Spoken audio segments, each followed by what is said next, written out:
अस्सलाम वालेकुम। वेलकम करता हूँ आपको हमारे यूट्यूब चैनल मदनी ऑटोस पे। दोस्तों, सबसे पहले आप इस बाइक का साउंड सुनें।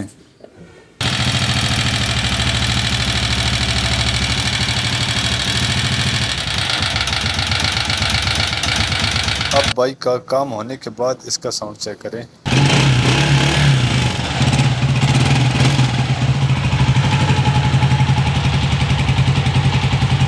तो इस बाइक के साउंड को हमने कैसे ठीक किया, ये सब जानने के लिए मुकम्मल वीडियो को देखें। अब वीडियो को स्किप मत करें ताकि आपको मुकम्मल डिटेल के साथ समझ आ सके कि कहाँ पे क्या फॉल्ट था जो हमने इसका फॉल्ट निकाला है। वीडियो शुरू करने से पहले आप दोस्तों से गुजारिश है कि अगर आपने अभी तक हमारे चैनल को सब्सक्राइब नहीं किया तो जल्दी से चैनल को सब्सक्राइब करके बेल के आइकन को लाजमी प्रेस कर लें ताकि ऐसी ही इन्फॉर्मेटिव वीडियो आपको जल्द से जल्द मिल सकें। तो चलें दोस्तों, टाइम वेस्ट किए बगैर चलते हैं वीडियो की तरफ। तो इस बाइक का साउंड आपने सुन लिया है। तो इस साउंड को ठीक करने के लिए हमने इसके हेड को खोल लेना है। हेड को खोलने के लिए यहाँ पे सबसे पहले हमने सिलेंसर को खोल लेना है। सिलेंसर का यहाँ पे ये दो नट लगे हुए हैं और एक यहाँ पे लगा हुआ है, ये देखें। ये तीनों हमने खोल लेने हैं। सिलेंसर को खोलने के बाद हमने इसके पूरे मुकम्मल हेड को खोल लेना है। हेड को खोलने के लिए टैपेड कवर के यहाँ पे दो बोल्ट इस साइड पे हैं और एक उस साइड पे है, ये हमने खोल लेने हैं। और उसके बाद ये कार्बोरेटर का कवल है, ये भी हमने खोलना है। और उसके साथ यहाँ इस नट को भी हमने खोल लेना है। अब दूसरी साइड पे आ गया और यहाँ पे सिर्फ एक बोल्ट लगा हुआ है, इस बोल्ट को भी हमने खोल लेना है। इसको यहाँ से हम रिमूव कर लेंगे। ये खोलने के बाद ये कैप जो है ये बिल्कुल फ्री हो चुकी है। अब हमने इसको यहाँ से निकाल लेना है। ये दूसरी साइड पे निकलेगी, सलेंसर वाली साइड पे, तो इसको हमने यहाँ से बाहर निकाल लेना है।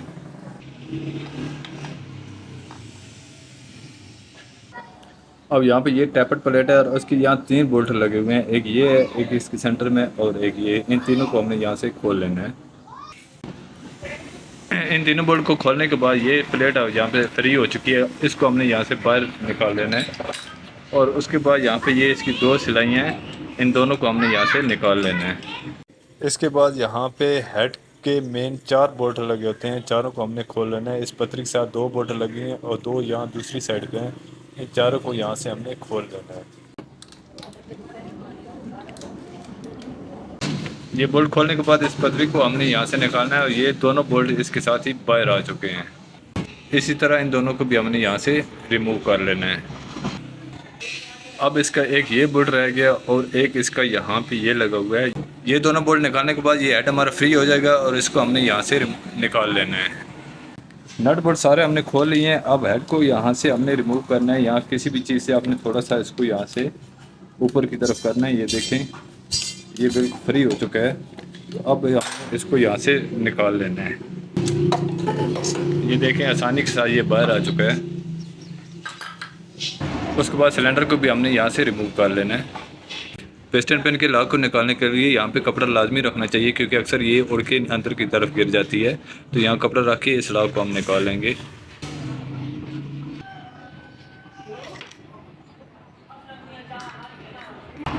अब इस साइड से हमने इसके मैग्नेट को खोल लेना है। मैग्नेट को हमने निकाल लिया। अब यहाँ पे इसके तीन बोल्ट लगे हुए हैं, तीनों बोल्ट खोल के हमने इस प्लेट को यहाँ से रिमूव कर लेना है। तो मैग्नेट प्लेट को भी हमने निकाल लिया है। अब हमने इसकी ये केम गरारी है, इस केम गरारी को हमने यहाँ से रिमूव करना है। ये तो आसानी के साथ निकल जाती है, ये पिन हमने निकालनी है और ये बाहर आ जाएगी। लेकिन ये जो छोटी गरारी है ये बगैर पुलर के नहीं निकलती, इसलिए हमने इसको निकालने के लिए पुलर का यूज़ करना है। तो सबसे पहले मैं इसको निकाल लेता हूँ और उसके बाद फिर इसको निकालेंगे।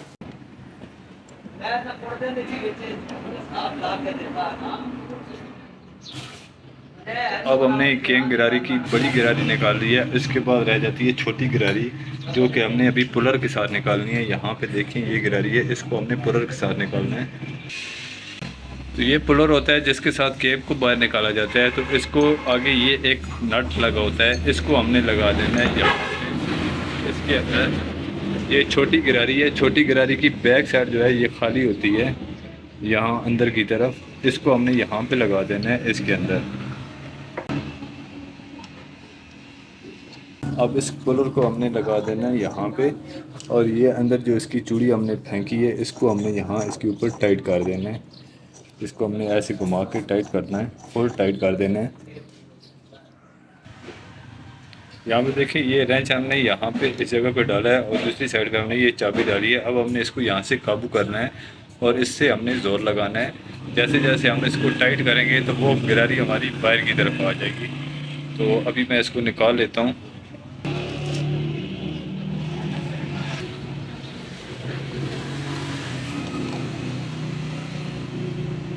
तो अब आप देखिए ये गिरारी इस पुलर के साथ बाहर आ चुकी है। इसको हमने कितने आसानी के साथ निकाली है। अगर ये पुलर ना होता तो ये गिरारी निकालना बहुत ही मुश्किल काम है। अब हम इस चूड़ी को निकालेंगे और गिरारी को यहाँ से बाहर निकालेंगे। ये देखिए ये है वो छोटी गिरारी जो कि इस पुलर की मदद से हमने इसको यहाँ से आसानी के साथ रिमूव कर लिया है। तो अब सबसे पहले हमने इसके सारे सामान को वॉश करना है और उसके बाद हम चेक करेंगे कि इसके अंदर क्या क्या चीज़ ख़राब है। जो जो चीज़ इसकी ख़राब होगी उसको हमने चेंज कर देना है। तो सामान हमने सारा इसका वॉश कर दिया है। अब मैं आपको बताता चलूँ कि इसके अंदर कौन कौन सी चीज़ ख़राब है जो कि हमने अभी नहीं डाली है, जिसकी वजह से बाइक का साउंड ख़राब हो रहा था। सबसे पहले आप इस पिन को चेक करें। तो ये पिन है रॉकर की पिन, ये रॉकर है, ये रॉकर की पिन है और ये यहाँ से सारी डैमेज हो चुकी है। यहाँ पे आप देखें तो इस जगह पे ये इसके सारे कट बन चुके हैं। ये सारी यहाँ से डैमेज हो चुकी है, इसलिए हम इस पिन को भी चेंज कर देंगे और इसके साथ साथ इस रॉकर को भी हमने चेंज कर देना है। क्योंकि रॉकर अगर यहाँ पे आप देखें तो यहाँ से ये सारे कट चुके हैं, ये यहाँ से सारे डैमेज हो चुके हैं। इस साइड से भी ये सारे अंदर से भी डैमेज हैं, इनके अंदर प्ले आ चुकी है। इसी तरह ये दूसरा है, इसको आप देखें तो ये यहाँ से सारा कट चुका है। और उसके बाद जो चीज़ आती है, मेन चीज़ जो सबसे ज़्यादा साउंड ख़राब कर रही थी वो थी ये केम गिरारी। केम गिरारी को अगर आप देखें, इसकी ये गिरारी बिल्कुल डैमेज हो चुकी है, ख़राब हो चुकी है। इसको हमने चेंज कर देना है। और उसके बाद इसकी ये बड़ी गिरारी है, इसका भी यही हाल है, ये भी अंदर से सारी कट चुकी है। तो इन दोनों को हमने चेंज कर देना है और उसके बाद इसको भी हमने चेंज कर देना है। तो उसके बाद हम इसको भी चेक कर लेते हैं। इसके अंदर भी काफ़ी ज़्यादा प्ले है। यहाँ पे आप देखें, आपको आवाज़ आ रही होगी। ये जैसे बाइक स्टार्ट होती है तो इसकी स्पीड तेज़ होती है, जिसकी वजह से ये ज़्यादा आवाज़ करती है। तो इसको भी हमने चेंज कर देना है। तो अब सबसे पहले हमने इसकी केम को एडजस्ट कर लेना है। केम को एडजस्ट करने के लिए सबसे पहले हमने इसकी छोटी वाली गिरारी को लगाना है। ये है इसकी छोटे वाली गिरारी। सबसे पहले हमने इसको लगाना है। तो इसको लगाने के लिए यहाँ पे आप देखिए ये एक पॉइंट बना हुआ है, ये ज़ीरो का निशान सा बना हुआ है। इसको हमने यहाँ पे रखना है, इस जगह पे। ये देखिए यहाँ पे ये मैग्नेट की पिन है, इसको और इसको हमने बिल्कुल बराबर में रखना है। इसकी टाइमिंग यहाँ पे आनी चाहिए, बिल्कुल इसके सेंटर में। ऐसे इसको सीधा इसके अंदर ऐसे लेके जाना है। इसको पंच करके हमने बिल्कुल आगे इसके साथ एडजस्ट कर देना है। कोई भी चीज़ इसके ऊपर रखेंगे, इसको हैमर से जोड़ लगाएंगे और ये अंदर की तरफ चली जाएगी। तो इसको हमने पंच करके इसके बराबर में एडजस्ट कर लेना है। सिर्फ इसका ये टाइमिंग का ध्यान रखना है कि यहाँ इसका सेंटर और इसका सेंटर ये बिल्कुल लेवल में होना चाहिए, बराबर में होना चाहिए, तब जाके हमारी टाइमिंग ओके होगी। टाइमिंग को एडजस्ट करने के बाद ये पुलर है, इस पुलर की मदद से हमने इस गिरारी को यहाँ पे एडजस्ट कर देना है। जैसे जैसे हम इसको यहाँ से टाइट करते जाएंगे, ये बड़े आसानी के साथ यहाँ से टाइट हो रहा है। जैसे जैसे हम इसको टाइट करते जाएंगे और वो गिरारी आगे तरफ पुश होती जाएगी। तो अब मैं इसको एडजस्ट कर लेता हूँ। अब देखिए ये गिरारी हमने यहाँ पे एडजस्ट कर दी और इसकी टाइमिंग भी आप देख सकते हैं। तो यहाँ पे देखें तो ये पॉइंट है और ये इस तरफ ये पॉइंट है, इन दोनों को हमने बिल्कुल लेवल में कर दिया है। इनका पॉइंट बिल्कुल बराबर में आ चुका है। तो इसको एडजस्ट करने के बाद अब बारी आ जाती है बड़ी गिरारी की। बड़ी गिरारी को एडजस्ट करने का तरीका ये है कि इस पे देखें तो यहाँ पे भी ये एक पॉइंट बना हुआ है, सेम वही पॉइंट जो दूसरी गिरारी पे है, इस पे भी यही पॉइंट है। इस पॉइंट को और इस पॉइंट को हमने बिल्कुल बराबर में करना है।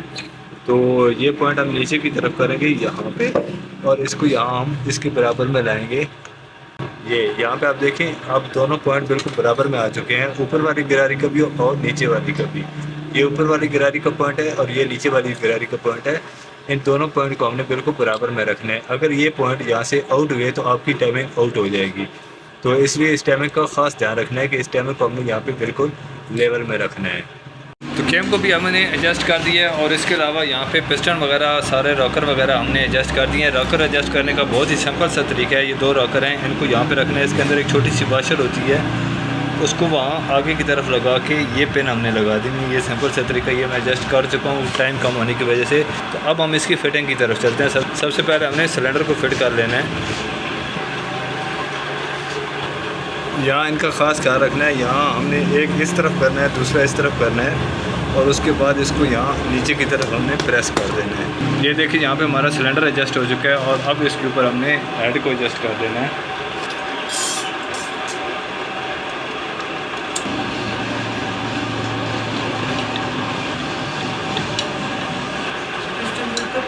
उल्टा पाया है। इन चारों बोल्ट को अच्छी तरह से हमने टाइट करना है, ये लूज़ ना रहे। अगर ये लूज़ रहे तो यहाँ पे सारी लीकेज शुरू हो जाती है, इसलिए इसको सही से टाइट कर देना है। अब हमने ये सिलाई इस सुराख के अंदर डाल के थोड़ी सी तिरछी रखनी है ताकि ये रॉकर के ऊपर एडजस्ट आ जाए। ये देखिए ये यहाँ पे एडजस्ट आ चुकी है। इसी तरह दूसरी भी थोड़ी सी तिरछी रखनी है इस साइड पे, यहाँ थोड़ी तिरछी रख के इसको भी हमने यहाँ पे एडजस्ट कर देना है। यहाँ पे देखें ये दोनों एडजस्ट हो चुकी हैं। ये एडजस्ट करने के बाद इसके ऊपर आ जाएगी रॉकर प्लेट, इसको हमने यहाँ पे लगा देना है। ये हमारी रॉकर प्लेट आ गई है, इसके तीनों काबले हमने लगा के इसको अच्छी तरह से टाइट कर देना है। यहाँ तक सारी फिटिंग कंप्लीट हो चुकी है। अब हमने इसके टैपट वगैरह एडजस्ट करने हैं। टैपट वगैरह एडजस्ट करने के बाद हम बाकी इसकी फ़िटिंग करेंगे और उसके बाद इस इंजन के अंदर ऑयल वगैरह डाल के इसको स्टार्ट करके इसका साउंड चेक करते हैं।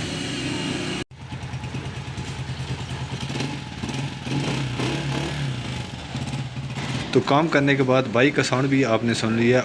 देखें कितना स्मूथ और प्यारा साउंड बन गया है। तो ये चंद चीज़ें थी जो हमने चेंज की हैं, जो कि बिल्कुल डैमेज हो चुकी थी, जिसकी वजह से आवाज़ इतनी बुरी हो गई थी। तो ये चेंज करने के साथ ही हमारी बाइक की आवाज़ बिल्कुल स्मूथ हो गई है।